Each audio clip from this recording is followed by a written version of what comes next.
E aí, pessoal, tudo bem com vocês? Sejam muito bem-vindos e muito bem-vindas a mais um vídeo aqui da Acrópole.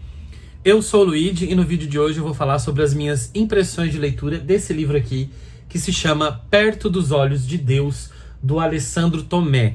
Livro que saiu em 2022 pela Assírio e Alvim Brasil. Assírio e Alvim, que é uma editora de origem portuguesa, mas que também agora tem mercado brasileiro. É um romance de mais ou menos 250 páginas, 240, 250 páginas, que eu li praticamente numa pancada só. Na verdade, ali em uns 2 dias, tá? Foi mais ou menos o tempo que eu li o livro e eu recebi autografado aqui pelo autor. Olha só que bacana. Obrigado, Alessandro, pelo envio do livro. E esse não é o primeiro livro que eu li do autor. Eu li também o livro Cão Maior.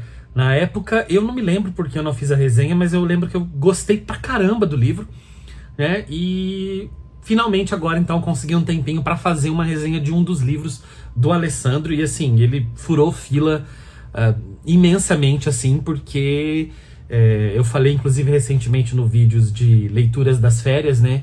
Ele passou a ser o meu livro xodó, assim, um livro que eu fiquei encantado, apaixonado pela narrativa.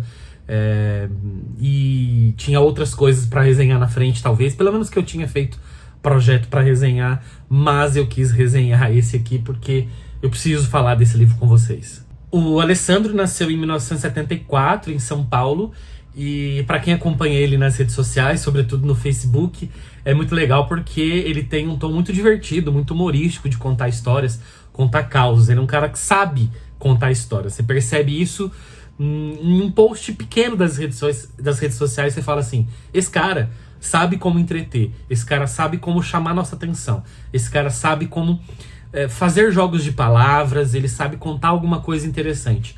Então a literatura dele também é assim.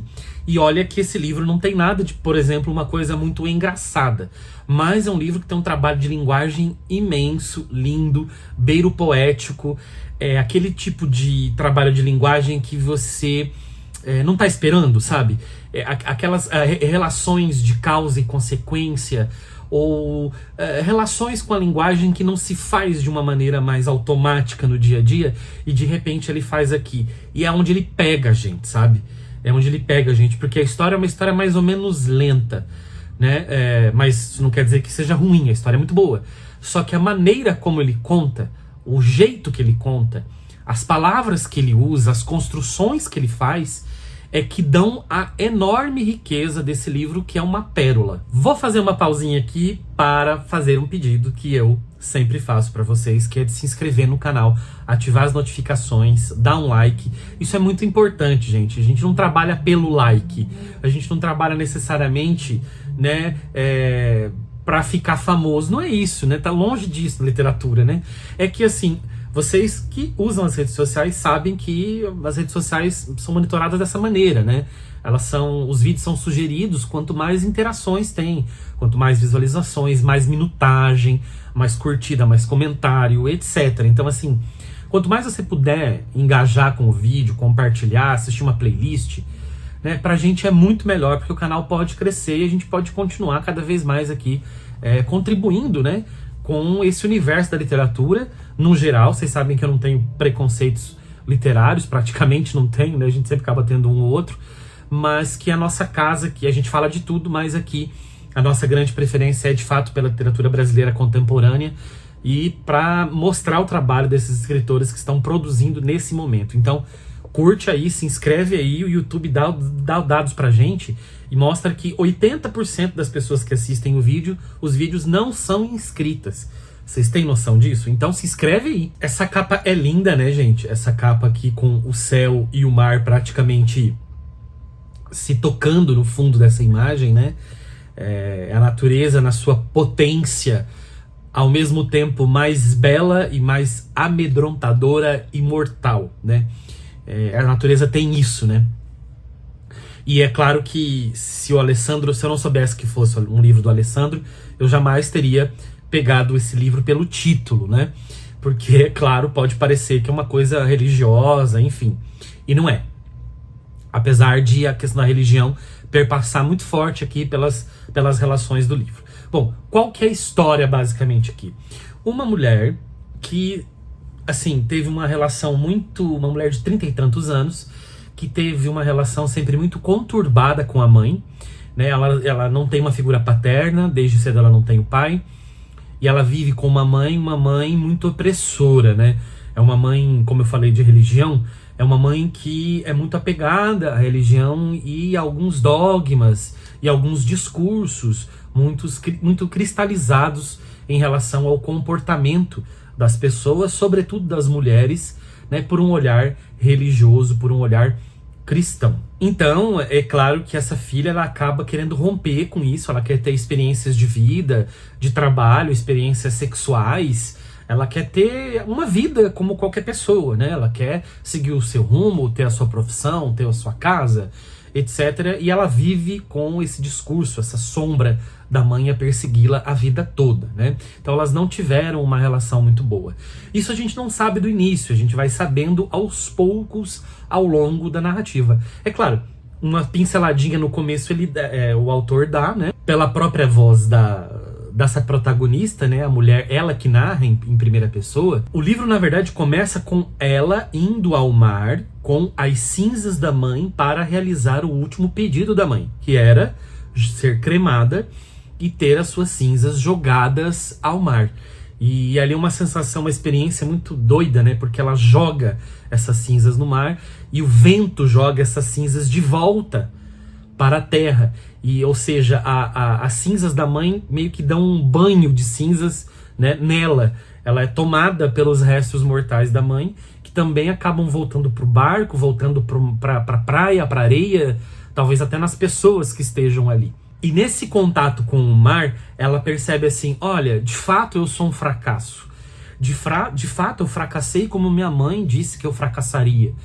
Então eu não vejo muito mais sentido em continuar aqui. Eu só fiz escolhas erradas, né? Minha mãe deve estar muito feliz, né? Onde quer que ela esteja, nos restos no mar ou na praia que seja, por eu ter dado tão errado na vida. Então o que eu vou fazer?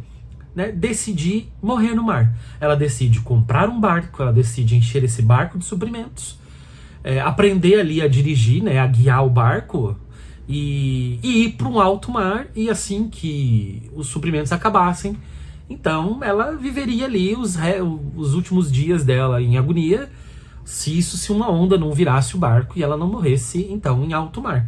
Ela decide fazer isso então, e ela acaba de fato comprando esse barco, enchendo o barco de suprimentos e indo em alto mar. E à medida que essas cenas vão passando, a gente vai tendo uma volta no tempo e vai descobrindo, então, essas camadas de relação com a mãe, né? E de como ela se sente também em relação às projeções que ela fez para a vida dela, e ao desobedecer a mãe que ela não gostava, ela acabou de fato fracassando, né? Então ela lidando com esses problemas e ela indo para alto mar. E aqui, gente, as descrições de mar, brisa, onda, barco, pesca, enfim, são descrições que são muito convincentes, né?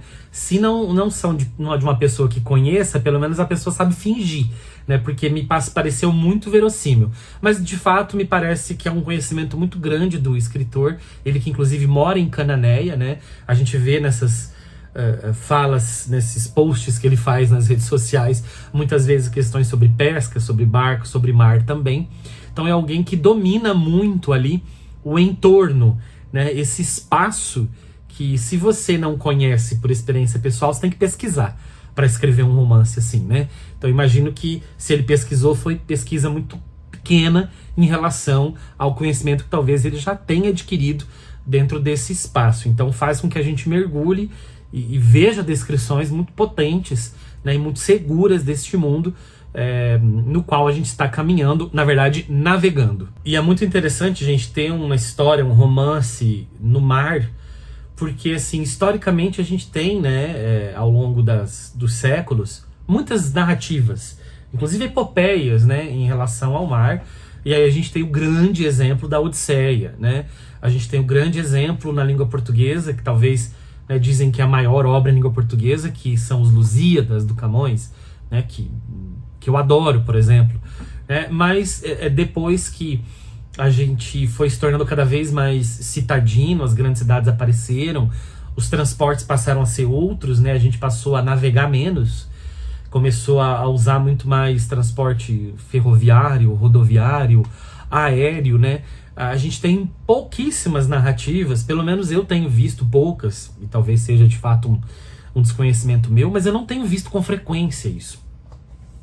Então, por isso que eu elogio sempre bastante, sempre recomendo o livro da Aline Valek, As Águas Vivas Não Sabem de Si, que é um romance que se passa no fundo do mar, né? No fundo mesmo, né? Com mergulhadores, né? Aqui a gente está, né, em alto mar, e esse outro romance é no fundo do mar. Então, isso me chama muito a atenção, e é por isso que eu gostei muito daqui também do livro. E é muito difícil a gente falar mais desse livro, porque ele vai dar spoilers que vão estragar bastante a experiência. Eu acho assim que ainda assim a experiência maior aqui é na relação da linguagem, né, e dessa profundidade dessa personagem, do que de fato de uma ação. Mas tem alguns pontos interessantes. Por exemplo, vai ter um ponto ali, que eu não vou dizer o que é, mas que ela vai descobrir uma coisa no barco que vai fazer com que ela mude um pouco de ideia em relação a morrer no mar, né? Ela já vem se arrependendo um pouco, mas ela faz uma descoberta que vai mudar um pouco a percepção dela das coisas. E mudar de ideia, estando em alto mar, né? Você está em alto mar, você não é experiente em conduzir um barco. O barco pode quebrar, pode ter problemas mecânicos, né? Motor, pode ter um vazamento, pode vir uma onda grande. Você pode encontrar com, sei lá, outras coisas da natureza que eu não vou falar aqui. Mas tudo aí passa, na verdade, a convergir para a morte dela, né? E eu vou te falar, gente, que tem cenas lindas, assim, o encontro dela com algumas coisas em alto mar me causaram algumas emoções, assim. Então, aconselho muito que vocês leiam. Me surpreenderam algumas questões inclusive que tem a ver com questões climáticas também, né, que é uma coisa que eu acho que a literatura brasileira ainda fala pouco, né, dos problemas climáticos, né, de aquecimento global, lixo, desmatamento. A gente ainda fala pouco. Claro que não tem tudo isso aqui no livro, mas eu só estou citando alguns elementos, mas que um deles aparece aqui no livro. Então eu acho que ele consegue se completar, né, nesse sentido. E para terminar, então, eu vou ler um trechinho para vocês do livro, que é justamente a cena inicial. O último contato físico que tive com minha mãe foi o de suas cinzas em meu rosto, e aquele foi também um de meus últimos dias no mundo, antes de eu mesma morrer.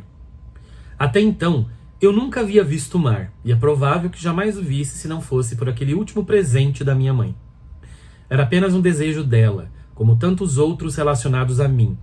A diferença é que desta vez eu a estava atendendo, e ela, claro, estava jogando isso na minha cara, jogando a si mesma na minha cara, com todos os pouco mais de 2 quilos que lhe sobraram depois de cremada e que deveriam se perder no mar, mas que, movidos pelo vento e por minha estupidez, se juntaram à areia da praia. Se perder no mar. Olhei para trás e vi um casal com seu filho pequeno sentados em cadeiras coloridas a poucos metros de mim. O menino lambia um picolé e me arrepiei pensando em parte das cinzas de minha mãe sendo levada até lá pela brisa, grudando na lambuzeira da guloseima, para em seguida descer pela garganta do pequenino e passar a fazer parte dele. As cinzas podiam também estar entrando nos olhos das pessoas ou sendo respiradas por elas. Até os caranguejos e as aves podiam estar sendo invadidos por minha mãe. De qualquer modo, estava feito. No fim das contas, uma onda mais obstinada chegou, pegou minha mãe e levou às entranhas do mar, onde ela, fragmentada em bilhões de partes, poderia ser consumida. É isso, pessoal. Espero que vocês tenham gostado da resenha. Escreva aqui nos comentários se você já leu esse livro, se você gostou, né, da premissa do livro, e se você conhece outros livros, outras histórias contemporâneas que se passam no mar. Me indica aqui, escreve aqui nos comentários, por favor. E no mais, fico por aqui. Nos vemos num outro vídeo. Um abraço e até a próxima.